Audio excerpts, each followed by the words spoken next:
Halo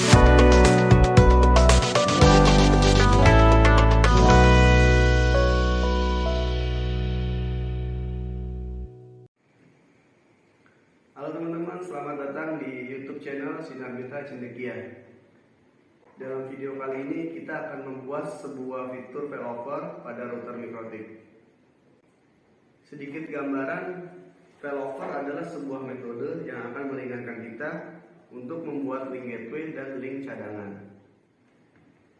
Ini akan otomatis aktif pada saat link utama yang kita punya itu dalam keadaan tidak aktif atau mati. Akan tetapi metode ini hanya bisa berjalan jika kita memiliki dua jalur koneksi dari dua ISP dan juga lebih baik jika berlangganan dari dua ISP yang berbeda untuk menerapkan konfigurasi failover ini. Di sini ada contoh topologi yang saya buat sederhana untuk membuat konfigurasi failover pada Mikrotik. Kemudian bisa dilihat saya adalah pengguna ISP 2 jalur dengan jalur yang berbeda ya. Ada internet A yang terhubung ke Ether 1 dan internet B yang terhubung ke Ether 2. Lalu selanjutnya ada Ether 5 yang akan saya gunakan untuk jaringan lokal. Tetapi sebelum melakukan konfigurasi failover ini, router wajib terkonfigurasi basic configuration atau konfigurasi dasar.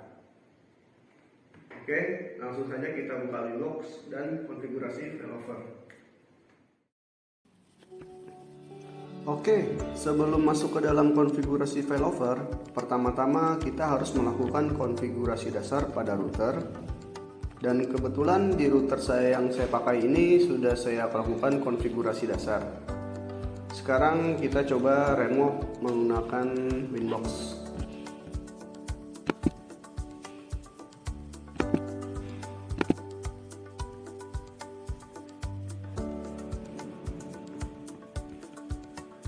Nah, sekarang kita coba masuk ke menu IP address.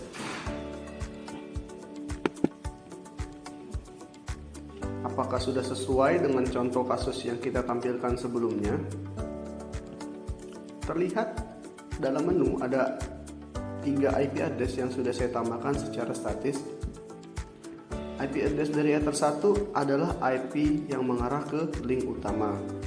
Dan IP address dari Ether 2 IP yang mengarah ke link cadangan.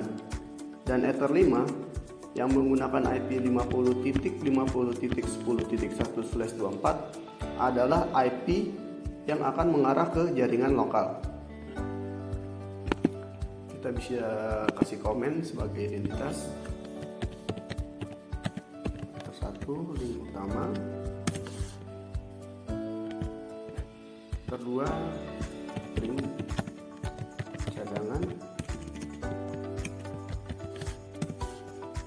dan Ether 5 yang mengarah ke jaringan lokal.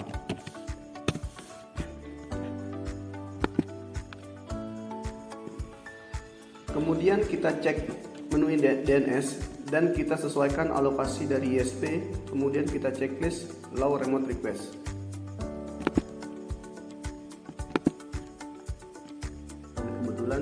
Sudah saya konfigurasi. Yang pertama adalah alokasi IP yang mengarah ke link utama. Di bawahnya adalah alokasi IP yang mengarah ke link cadangan.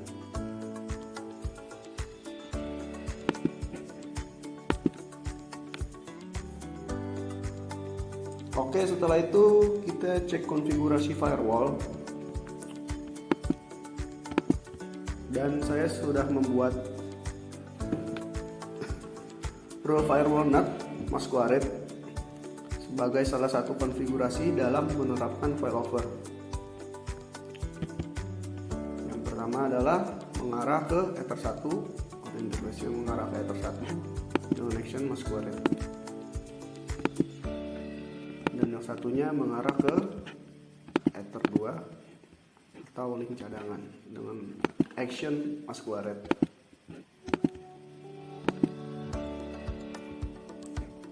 Oke. Dan kemudian kita akan konfigurasi default root untuk mengaktifkan fitur failover. IP root,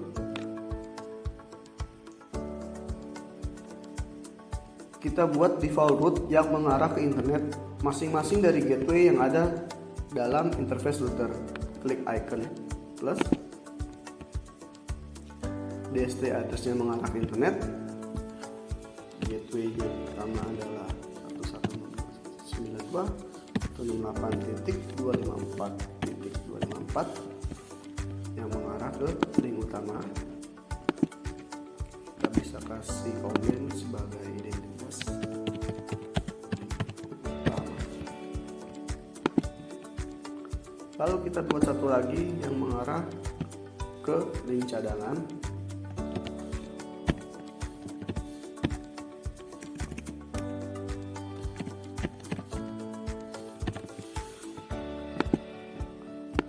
Dan kita beri komen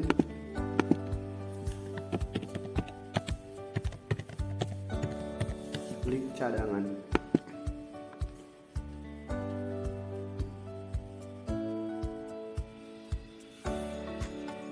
Jadi untuk mengaktifkan fungsi failover, maka kita hanya perlu menambahkan dua parameter dalam role root yang sudah saya buat tadi. Parameternya adalah check gateway dan distance. Saya akan ubah role default root yang sudah saya buat untuk mengatur parameter check gateway dan distance. Di link utama kita gunakan fitur check gateway dengan metode ping.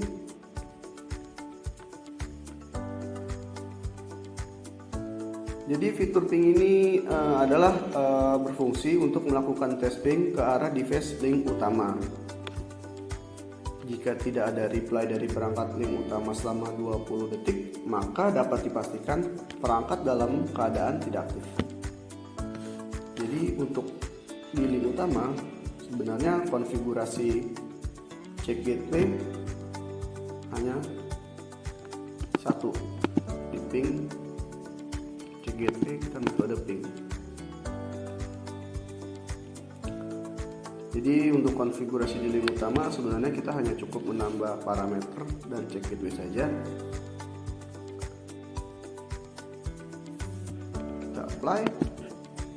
Oke. Lalu untuk konfigurasi pada link cadangan kita akan mengubah parameter distance yang awal defaultnya 1 kita ubah menjadi 2.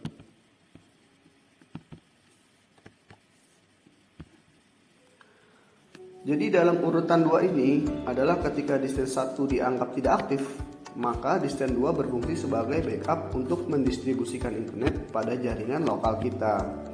Jadi secara input internet akan dialihkan ke link cadangan karena router menganggap link utama dalam keadaan tidak aktif atau jika dalam keadaan tidak aktif.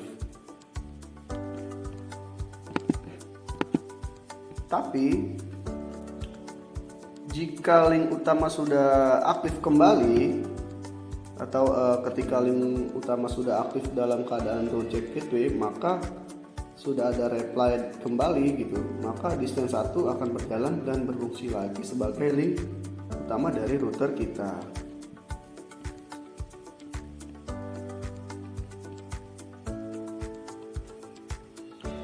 Oke, kemudian kita coba dan uji ya konfigurasi failover ini dalam keadaan seolah-olah link utama kita tuh mati atau tidak aktif gitu ya.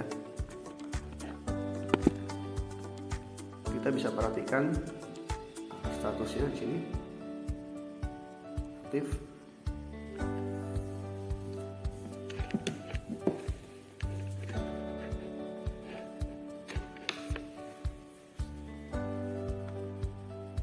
Nah, terlihat secara otomatis memindahkan role ya. Jadi role terpindah yang sebelumnya aktif pada link utama sekarang sudah pindah ke link cadangan. Dan ketika link utama sudah aktif kembali, maka role pun akan otomatis lagi mendapat memindahkan gitu ya, dapat memindahkan ke arah link utama dan mendapatkan sumber internet dari Ether 1 pada router. Oke, kita coba tes kembali.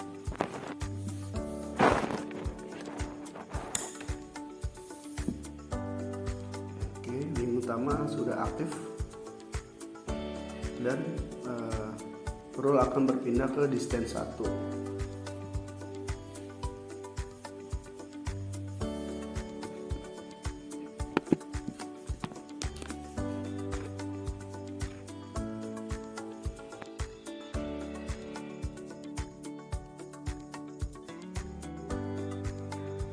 Oke, jadi ada beberapa hal yang harus diperhatikan dalam konfigurasi failover ini, yaitu metode ini akan berjalan jika modem ISP dalam keadaan mati atau tidak aktif, karena parameter check gateway akan tetap mendapat reflecting jika modem ISP masih dalam keadaan hidup, karena IP gateway dari modem akan tetap memberikan balasan penting ke router karena perangkat masih terkonfigurasi alokasi IP dari modem tersebut.